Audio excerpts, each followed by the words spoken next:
Evening. Our top stories tonight. Antonio Gibson, the hype train is back on. Ron Rivera praising Antonio Gibson, wants to get him more touches this season, as he should. Love to hear that. Love to hear some of these rookie updates, all that and much, much more on Player Profiler today.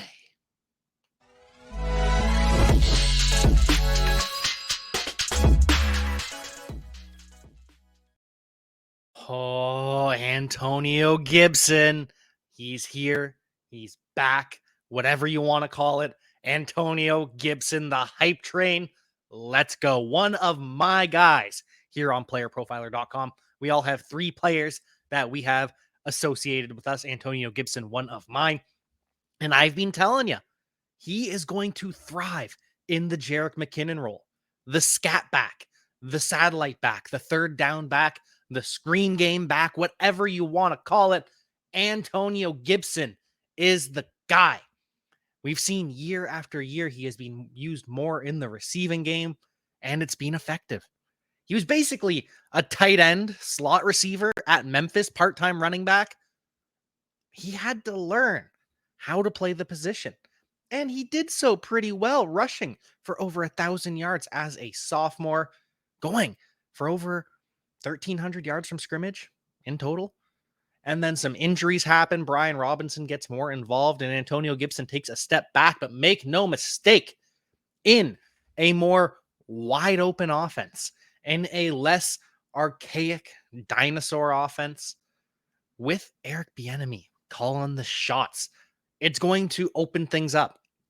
And we don't like to get into the coach worship. We don't like to overrate what coaches do. But what Eric Bieniemy will do is call more spread plays. There will be more 3 wide receiver sets with Terry McLaurin and Jahan Dotson and Curtis Samuel all on the field together. There might be some more 4 wide receiver sets with Diami Brown on there too. They'll have Logan Thomas flexed out wide. They will run bunch sets with Logan Thomas by himself and other 3 wide receivers on the outside. The more spread out that the defense gets, the better it is for the running backs, the easier it is for them.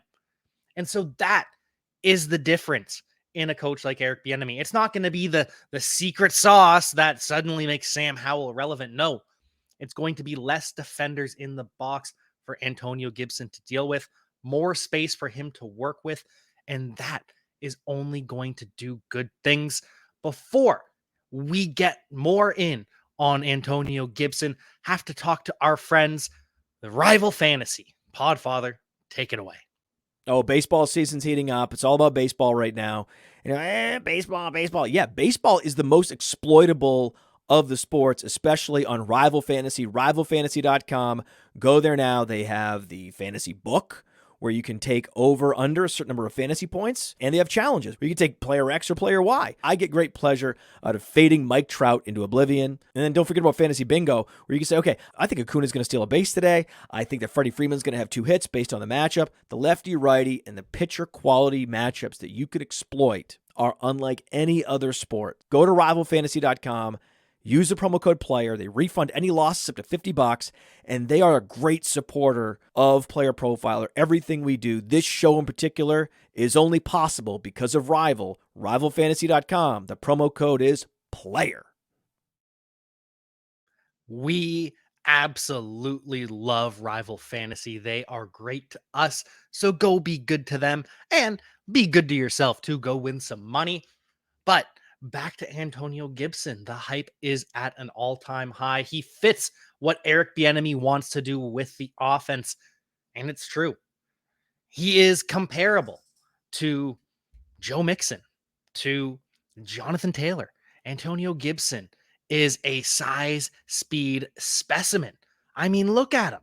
The guy runs sub 4.3 at 228 pounds. Do you know how many running backs have done that in recent memory? We have 2. We have 2 running backs that have run under a 4.4 at above 220 pounds in recent memory. One was Antonio Gibson. The other was Jonathan Taylor. Or no, the other was Breece Hall, I believe. Jonathan Taylor didn't even crack 4.3, did he? Now I'm blanking. Maybe there's 3. But either way, it is a short list. Kenneth Walker's too small to make that list. Saquon Barkley didn't crack 4.3. Antonio Gibson, size, speed, specimen, increasing totals in the receiving game year after year after year. The efficiency has gone up as well. The efficiency in yards per carry has gone down, but the efficiency in the receiving game has gone up. Over 1,000 yards as a sophomore. Antonio Gibson is officially good. We know this. And now he gets to play in an offense that is suited to his strengths. He gets to be the Jerick McKinnon and the Isaiah Pacheco. Okay. Because Brian Robinson, he's not as explosive as Isaiah Pacheco. He's not as bursty, not as fast as Isaiah Pacheco. No. Antonio Gibson is as an archetype comparable to McKinnon and Isaiah Pacheco, whereas Brian Robinson, he's still just a guy. Chris Rodriguez, just a guy. And with that, hopefully Antonio Gibson separates himself a little bit. He's not going to be a bell cow. We know this. He's not going to rush for 1,000 yards. We know this. But Antonio Gibson, more work in the receiving game. Only good things to come. Sam Howell is going to be checking it down to Antonio Gibson. Cannot wait to see it. And speaking of receiving backs, running backs that are going to be getting work in the passing game, Tyjae Spears. Tyjae Spears says that he is healthy, that he did everything this offseason, that he is perfectly fine. Now, you may remember Tyjae Spears, the report came out from Ian Rappaport that he is playing without an ACL. And you wonder how that works. Well, didn't he get an ACL repair? So how does he not have an ACL if he got it repaired? Reached out to some friends in the medical community, and what we believe, or what is most likely to happen, is, yeah, they repaired it, but it failed. There are a certain number of surgeries that fail. Between 76 and 97% of surgeries are a go, but that leaves anywhere from 4 to 24% of surgeries that fail. And so that is possibly what happened with Tyjae Spears, playing without an ACL, but Odell Beckham Jr. did it too for a period of time. It was always a risk. Teams always knew that Odell's knee was going to give out at some point. It did in the Super Bowl, but we'll see what happens with Tyjae Spears. When asked about it, nah, I'm healthy. I'm 100%. I'm full go. Tyjae Spears believes in himself, and so we must necessarily believe in him, I suppose. We also saw some glimpses of the Seattle Seahawks running backs. Forgot to get the video pulled up. My apologies. But of course, it's pass catching. And this is what's going to make the internet go crazy. Zach Charbonnet making big catches at number 28. Kenny McIntosh, number 25, the former Travis Homer jersey. It's just too nail on the head, isn't it, that Kenny McIntosh is getting Travis Homer's number? That Kenny McIntosh is going to see the field too much like Travis Homer. It's going to be frustrating. It's going to be a headache, but Ken Walker is still the number one in this backfield, unquestionably. And Bijan Robinson. Bijan Robinson is unquestionably the number one running back for the Atlanta Falcons, but boy, did we trigger some people today on the Twitters. Onaninduri said on the decision point that Bijan Robinson, even if he reaches Derrick Henry levels, you will be questioning whether he gets a second contract. Because that's how running back works. Look at Saquon Barkley. We'll get to him in a minute, but questioning whether he gets a second contract. Happens with all these running backs. Do you give them a second contract, even if they are elite? With Bijan Robinson, you'll wonder that. No matter how good he is, you will wonder, what is the second contract worth? Do we give it to him? And then Onan followed it up by saying that even if Bijan Robinson is a Hall of Famer, this is a mistake as a pick. And boy, did Falcons Twitter erupt upon hearing that. Oh, well, he's a Hall of Famer. That's you have to draft a Hall of Famer. You just have to. Look at all the busts at all these other positions. The point of the NFL draft is not to draft good players. I know that sounds counterintuitive, but it's not. The point of the NFL draft is to build a championship roster. It is not to acquire individual good players. It is about building an entire roster and multiple positions in a way that can win a Super Bowl. And so the natural responses that we get, oh, well, I'm sure the Vikings don't regret drafting Adrian Peterson. I'm sure the Chargers don't regret drafting LaDainian Tomlinson. And I'm sure they don't. They're Hall of Famers, objectively phenomenal football players. How many championships were won with LaDainian Tomlinson? How many championships were won with Adrian Peterson? Yeah, it's a different NFL than the days of the bell cow back. Even in the early 2000s, even with Tomlinson, even with Adrian Peterson, different NFL. You win differently. It's all about the passing game. That is why the New England Patriots won so many times, because they had Tom Brady. This is why the Chiefs will win so many times, because they have Patrick Mahomes. So Bijan Robinson, love the player. He will be phenomenal. He will earn every penny that he gets. I'm glad that he's getting over $20 million. He deserves it. He is a star in the making. But with the goal in mind of building a championship roster, you do not draft a Hall of Fame running back at 108, because it's not about the individual player. It's about the championship. And if you want to win more championships, you need the rookie guide from Cody Carpentier. Podfather, take it away. Oh, I'm wearing Cody's hat in honor of Cody Carpentier. He has finished the rookie guide. It is a masterpiece, the best rookie guide you will read that combines both real NFL draft analysis and fantasy analysis. This guy goes deep. I mean, do you know who Tyon Evans is? This man wrote up and ranked 40 running backs, 40 wide receivers, 15 quarterbacks, and 23 tight ends. 23 tight ends? Yes, he did. Yes, he did. We've got fantasy rookie draft cheat sheets for super flex and single quarterback to go along with these write-ups that include analytics player comps and play style player comps. All the stats you need, the analysis you need to understand what kind of impact these guys are going to have in the NFL and for your fantasy team. So go to PlayerProfiler.com, go to any player page, go to the NFL draft section, and click the button to get the rookie guide. It's just $10. That's it. That's all.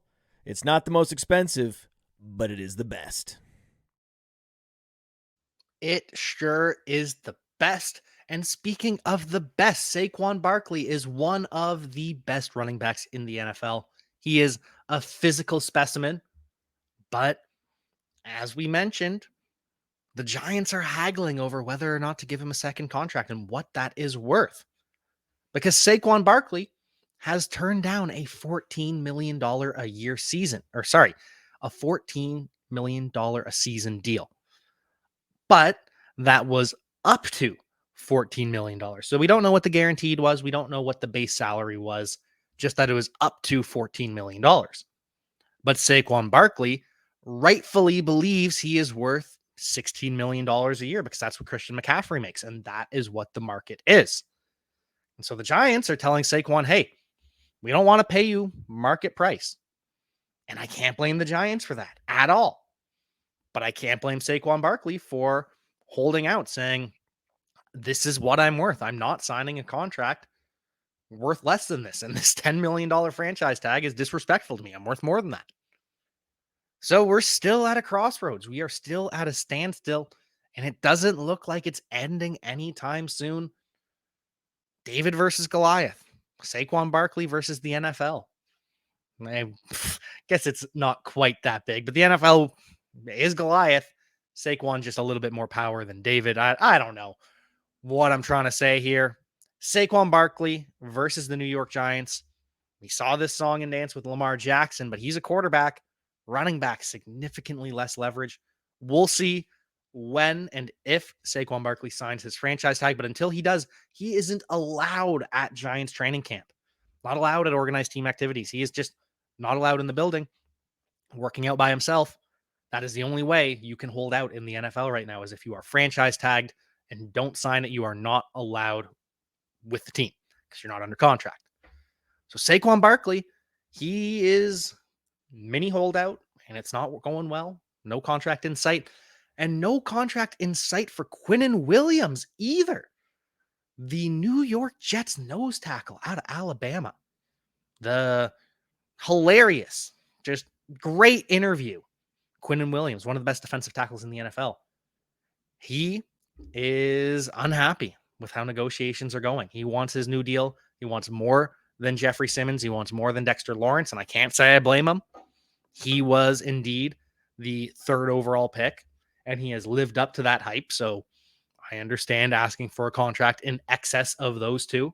Obviously, he's not going to reach Aaron Donald heights, but Aaron Donald's the highest paid defensive player in the NFL, period. But Quinnen Williams is unhappy. Doesn't know where his contract's coming from. The framework is there, but is it going to be from the New York Jets?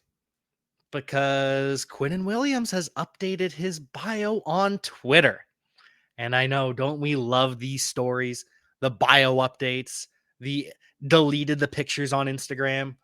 But we got to talk about it. Quinnen Williams, his bio now says defensive tackle for ... Quinnen Williams could be on the move. The Vikings have been clearing up cap space, and I know I say this with every move, and that's because Vikings Twitter is just so optimistic that they'll make an actual move. I don't think it's happening. I think the Vikings are taking a reset year, but Quinnen Williams, could he have asked for a trade? Could he be on his way out of New York? We will keep you updated on that, and we'll keep you updated on Matt Ryan. So Carson Wentz is looking to come back. He's probably going to be a backup, but he still wants to be in the NFL, and it sounds like it's going to happen. Matt Ryan is not retiring. He still wants to be in the NFL, but teams have not come a-calling, and now he is signed with CBS. And we knew this was coming. We saw him during the playoffs in the newsroom, so this is not a surprise to anyone, but I think this really is it. Unless there's an injury and some team, maybe the 49ers, comes a-calling to Matt Ryan, unless that happens, I think this is the end of the road for Matt Ryan. He will transition into TV. We already know he's pretty good at it. I did enjoy his little appearance on the pregame show, so best of luck to Matt Ryan, but while he says this isn't a retirement, I believe this is the end of the road.